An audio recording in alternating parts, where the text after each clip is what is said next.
credit and a little correction. 2012 was when DA brought the slow food delegates to Italy. But before that, I think back in 2006, according to my kuya, wala na. I'm her ate, Higuera, who's actually a food historian. I think back in 2006 or earlier, Doreen Fernandez, you forgot. She's your aunt. Doreen, the late Doreen Gamboa Fernandez, actually, as early as 1990. So 1986, Ricardo Fernini, 1996, Doreen Gamboa Fernandez, and then in 2006, I think Mara Pardo. Actually, ang dami yung Negrense who are into slow food. And then, you need slow food. Exactly. Kaya nga, parang it's hard to, parang it's singing to the choir. You know, alam mo naman to It's just now being formalized into a global movement. What you are doing, and for the younger audience, what your parents or grandparents are doing, this is actually what slow food is all about. And I'm so proud that in Negros, you really had the political will to change a lot of things that hindi kayo napunta dun sa fast food world, hindi kayo napunta sa instant. Now, my experience in 2010, I was in Baguio, and they said, oh, we have a slow food event. I said, what is slow food? Ako rin. I thought, then they said, oh, we're serving this, it's our old traditions, it's our culture, of the Ilocanos. And sabi ko, so, slow cooking, which is what people would always say. Alam ko yan, pinakuluan ng matagal, slow food yun. Well, it's not totally wrong. But slow food is more than cooking slow food. Slow food is a movement to preserve the way nature intended our world to be. How is that?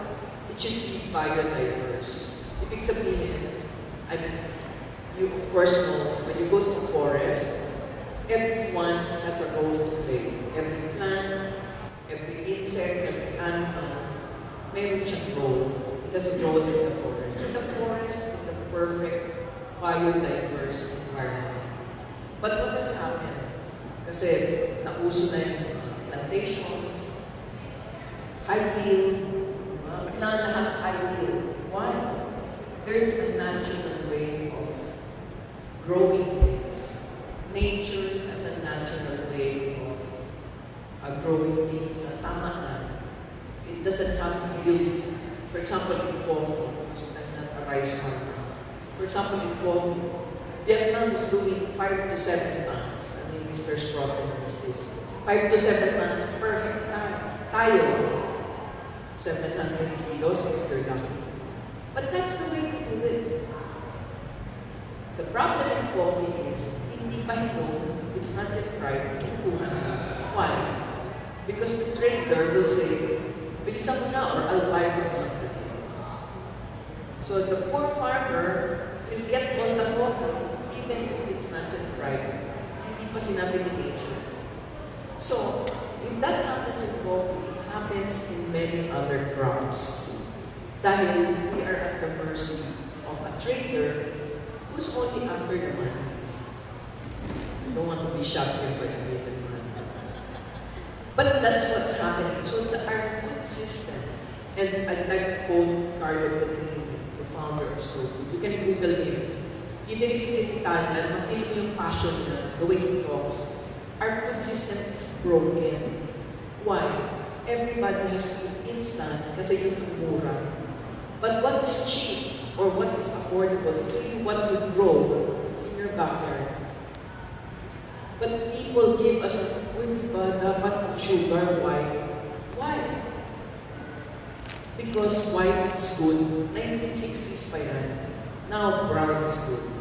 Brown sugar, muscovado. Bread, white, tasty. Why should bread be white? It can be whole wheat, brown, rice. Diba? So sugar, bread, rice. rice. Why should rice be white? When it is grown as brown rice, black rice, red rice, tapos tinatanggal natin yung laman, yung bran, and where do we put the bran? We give it to the pigs. That's why the pigs are very healthy. But we are eating what is left, which is the sugar. Yung white, sugar lahat yan. So I was just having breakfast with Nicolo Operacional there. Nicolo, say hello. He's also with Slow Manila, and he's speaking later. That we know of someone who had diabetes dahil wala silang tubig sa barko, they will be out at sea and they'll be drinking soft drinks. So that's all sugar. Now I know in Bacolod, in Negros, it's very sensitive to talk about sugar.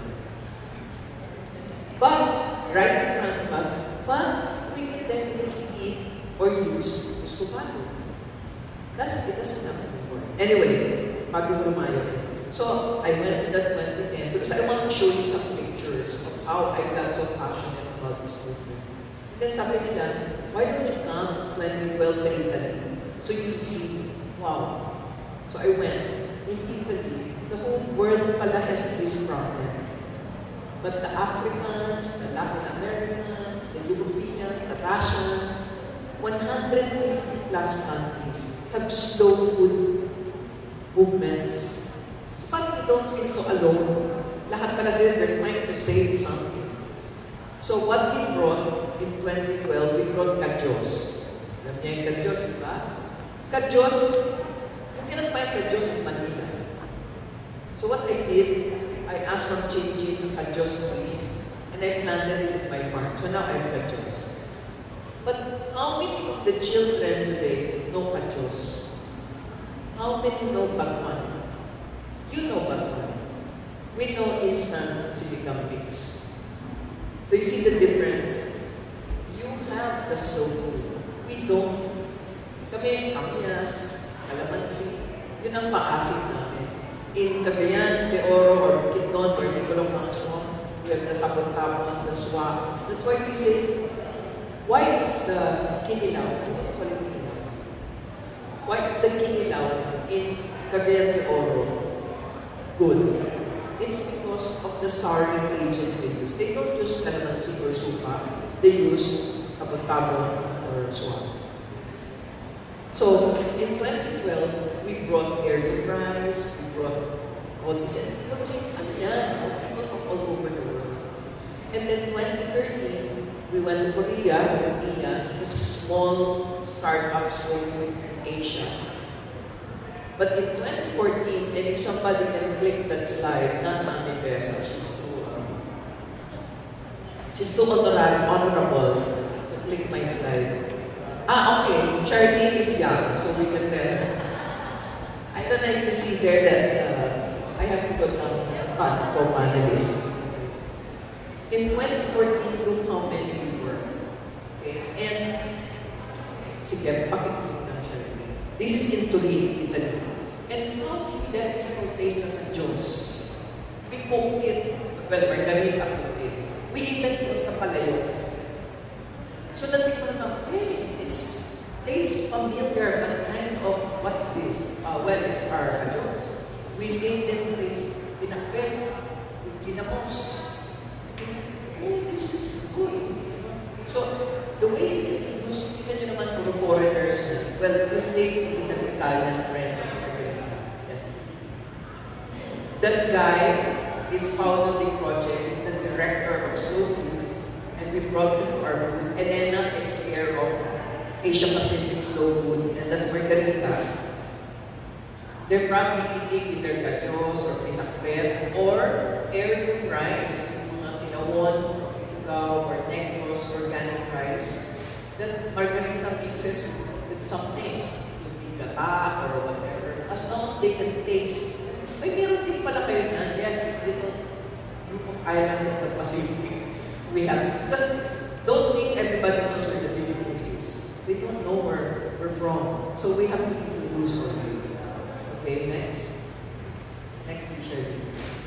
Okay, so syempre, and these people, the other people are from Pangasinan, from Baguio. So all the slow food Convilla sent their delegates. And ang pinaka-importante is not us, it's the farmer.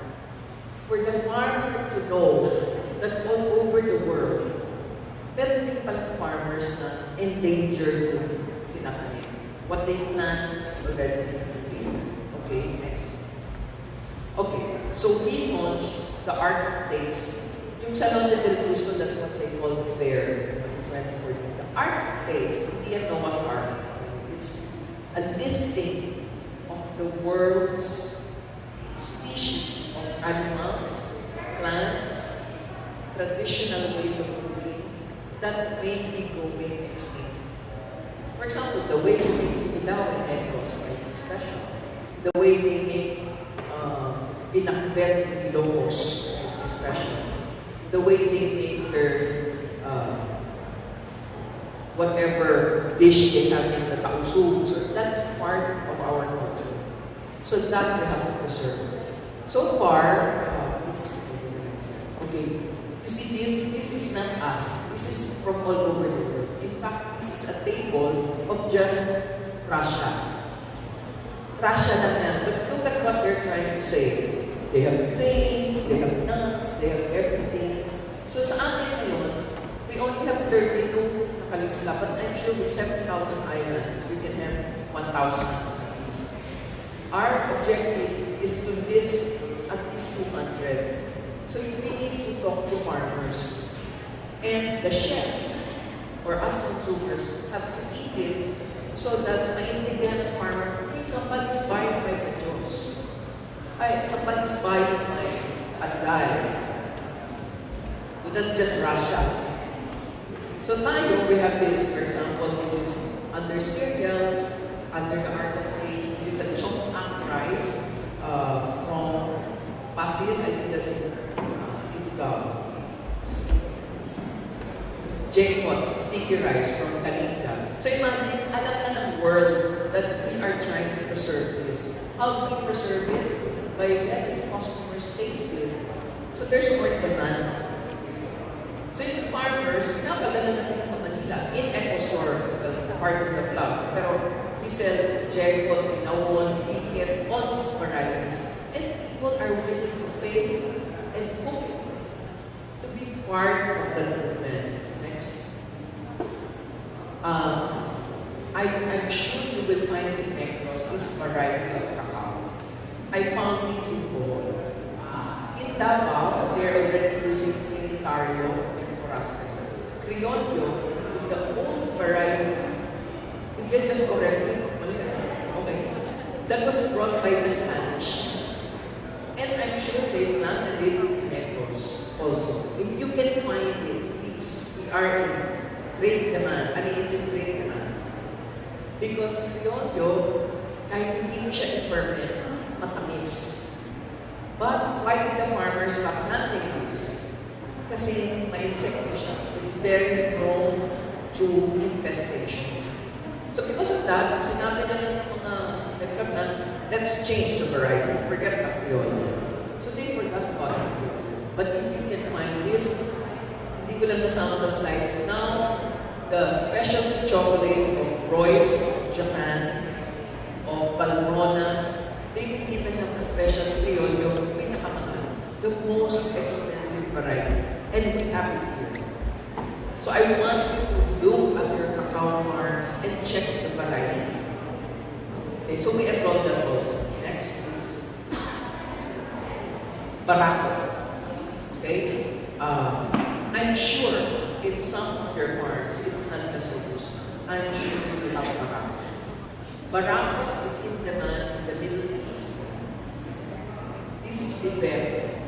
And your mom's problem here anyway, will tell you the difference. But if you can find Barako, that is also a danger. Next. That's Barako. Okay. Next. Some organs. This is Adlai. Okay, also registered by the Philippines. Adlai is, they also call it Job's ears. It is a grain, but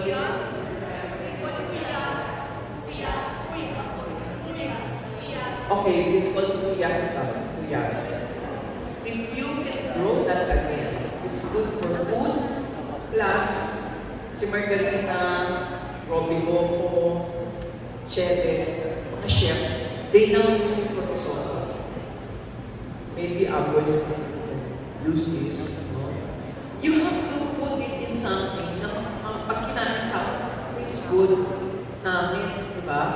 Kasi you cannot just say, please buy the adlay. You have to translate it into a recipe. Use it in usually a rice dish. Okay? Next t-shirt. Okay, you know that. Kadyos. So, slow food Negros yan. Okay, Kadyos. At sulang tayo po. So, what we did in 2014, we also launched slow food in Manila to get more people involved.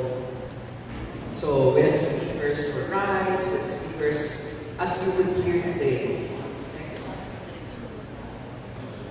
She's from Pangasinan, she's also in rice, here in rice. Next, please. This, you have this also? Kamyas. We call it in Tagalog kamyas, you might call it some iba. Okay. Diba, some people are like a very instant, but we have to plant more kamyas. So, I remember, I can even eat kamyas with just salt. Okay. Kamyas is would you classify it as a fruit or a vegetable? Fruit? Fruit. It's a star fruit. It's not in the citrus family.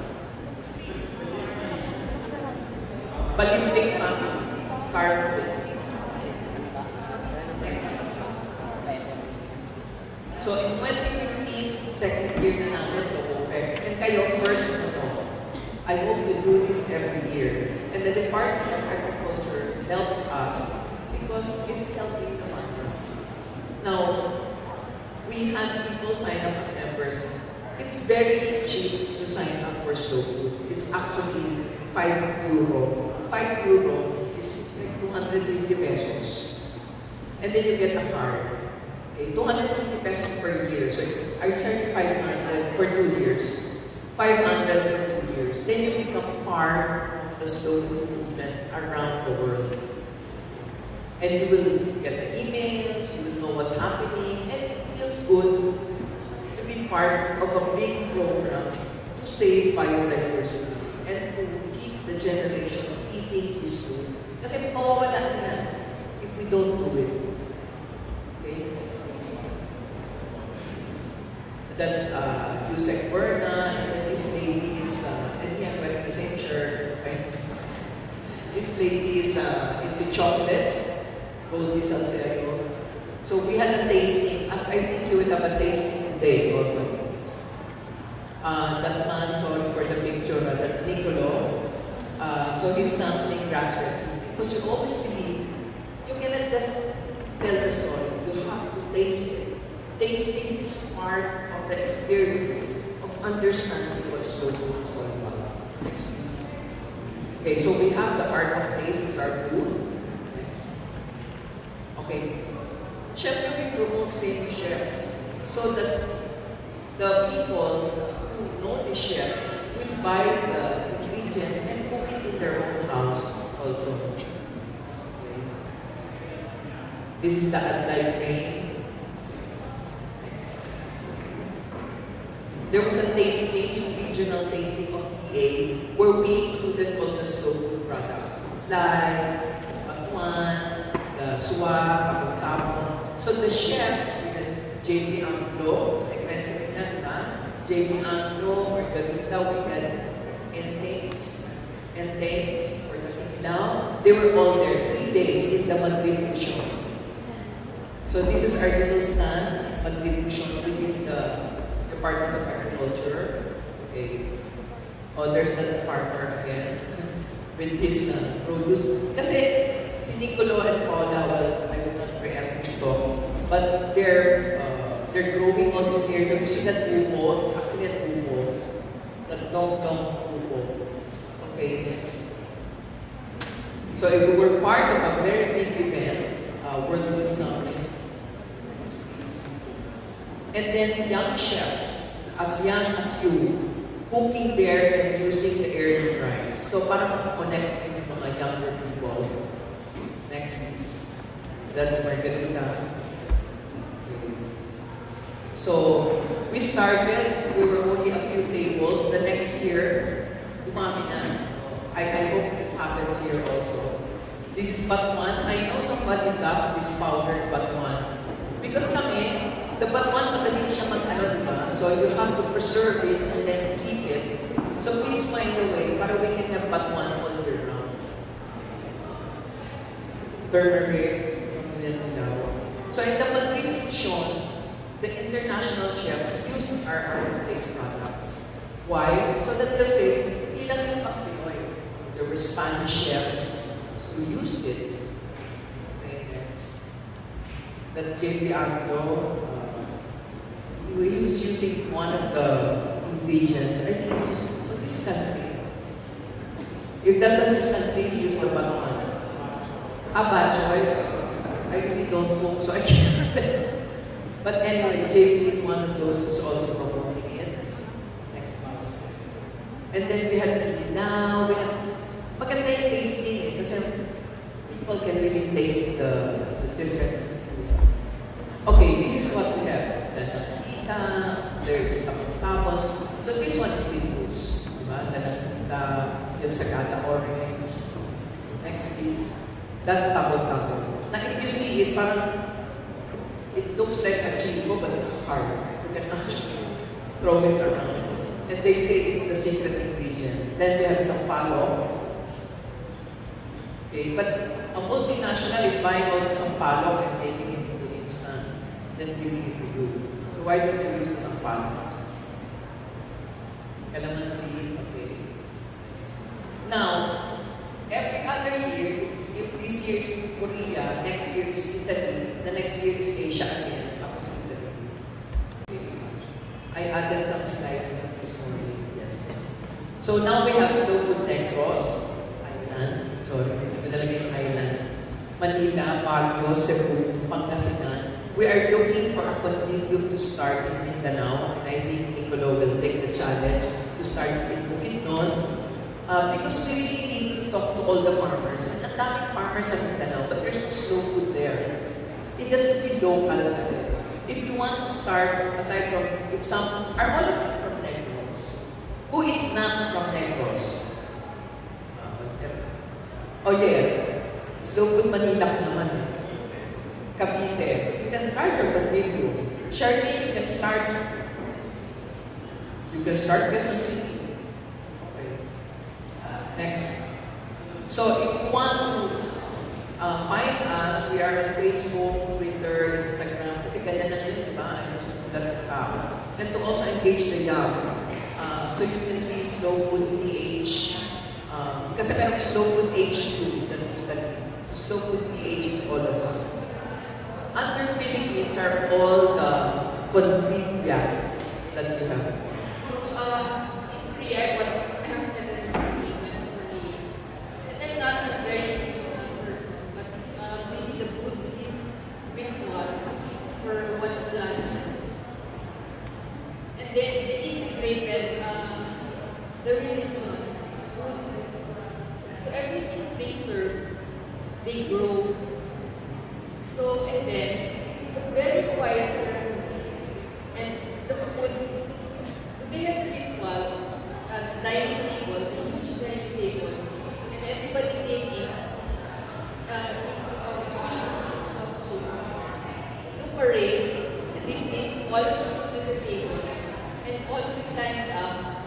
They had a special rustic tray, and then they all placed their food there, which they all grew. And then they explained that the connection between what we eat and what we eat should be revered. So while you're eating, and then they related it all, that it's all blessed whatever we eat. So we do mindful eating. So what we eat, we should connect it as a grace from God.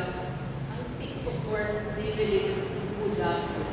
So I'm not a very emotional person, but when we were eating, though I felt the moment that we big ko, but though parang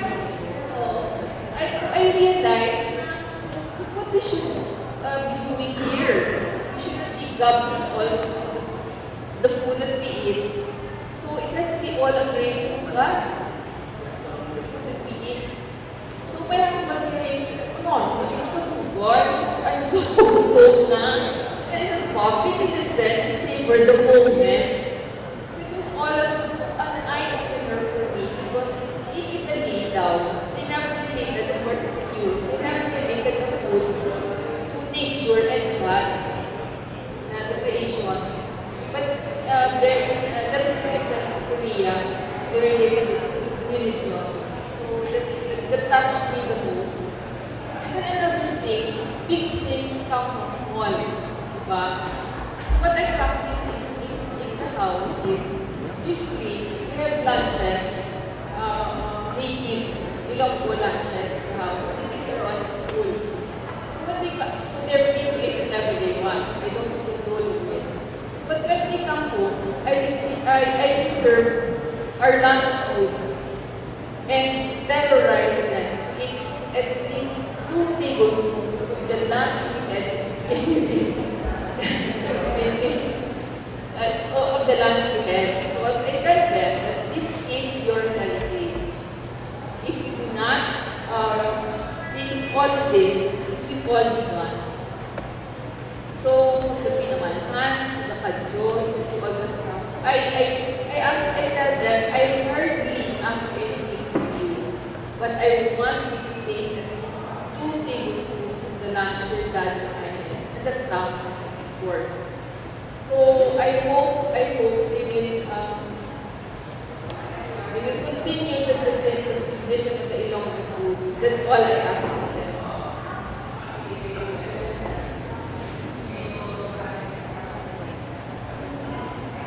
That's the little I can share. People start, big things come from small, I said. So, let's celebrate the Grense lifestyle and the Grense food and continue what the slow pace that we have here because it is really what slow food is all about. It's not the fast life, it's not the fast food. Of course, they eat fast food, but I tell them, not too much of it. Of course, yes, peer pressure is there, but hopefully, because I terrorize them to at least eat 2 tablespoons of the lunch we had, I'm sure the Ilonggo cuisine will live on forever. That's all I can share. Farmers, thank you po. Salamat din sa pagkatuloy. Pagkapasalamat din po sa inyong tanan na nagasibig na po yapon sa pangunguma. I hope you don't mind for those who are not who don't understand.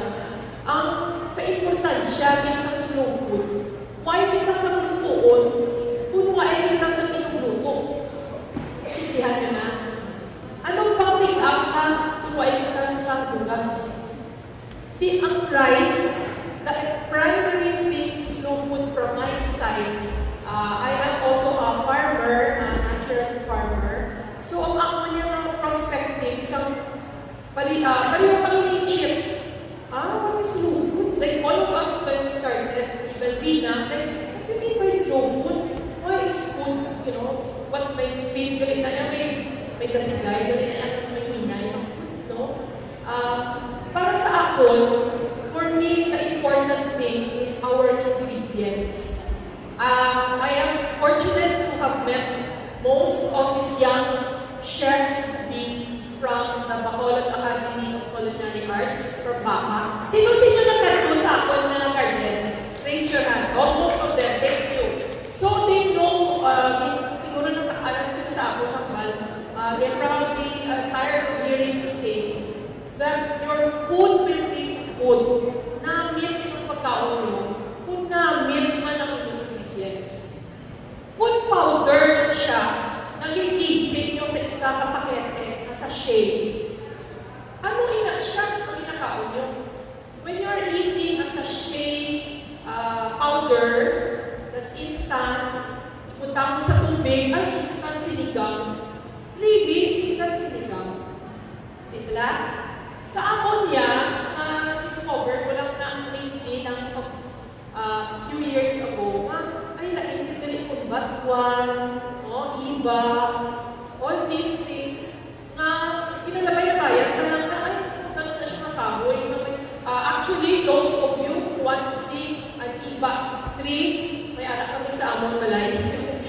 go lang ako anytime, come to the house, and you will see that even the trunk is full of the fruits. And it's actually falling, and I'm so upset. Oh my God, hindi ba it's on the floor, ground.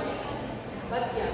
But anyways, ako na siya ang pinahimo sa aton ng mga ancestors, ang lolo, lola, papa, mama, halin na sa una, naligtan na kaya may instant something na instant powder, instant cubes, buyon, whatever. Hindi na siya maayo, kaya maligtan na ng aton ng kultura. Kakanglain din sila, kay tungod ang farmer, why na yung makal sa iyang produkto, kaya naka-instant na lang sila, hindi na sila mag-grow sila. Hindi ka malukoy na ng farmer. So ako ang part sa slow food, which I'm very, very passionate about, is also the word fair. Okay, so there's good, kailangan slow food has to be good, it has to be clean, kaya hindi tayo masakit, wala pesticides, as much as possible, wala sa mga unnecessary chemicals, it has to be fair. And fair means, for me, personally, aside from fair prices to the consumer, maka-afford na ng consumer, is fair in terms of the compensation ng bayan sa farmers. Correct, farmers? Hindi pala? Okay, yes. Because we have to support our farmers. Kung wala ako na sa farmers, wala akong kapagkaon. Ano ito kanina ba nila? You can, ano ba yung once a day? You can, you can, there's a saying you have to eat 3 times a day. So you need the farmers 3 times a day. Farmers and fisher folk, sorry if I do not add the fisher folk, but fisher folk are also important for us. So I hope that those of you who are passionate with what we feel, kamo nga nagabalik sa amon na ginabilin man, ma-join mo sa amon group. Ang group namon, kamay pa lang kami, jutay pa lang kami. We are only, I think, 10 members. But I'm very happy to say, this front row, they are our new members. Thank you for being new members. And we have an international contingent now already of slow food members. Because masubot kita yan sa kamay, at madakot kita. And I hope, again, for those of us in farmers, ako yung hupugin yan sa baka na chefs there. Now, when they go out and start working in their respective culinary careers, they will continue the tradition, not only of Filipino, good Filipino slow food, but do not forget it. Like Chef Pia, she knows all the cuisines of the world. But ang huli ang kamataan niya, maski 2 tablespoons, terrorize niya pakanto. So, tali ka mo ako na, nga masita ko mo Italian, Thai, and mga dishes. When you come home, do not forget our own food. Our Negros food, and our good, clean, fair Filipino food. Thank you.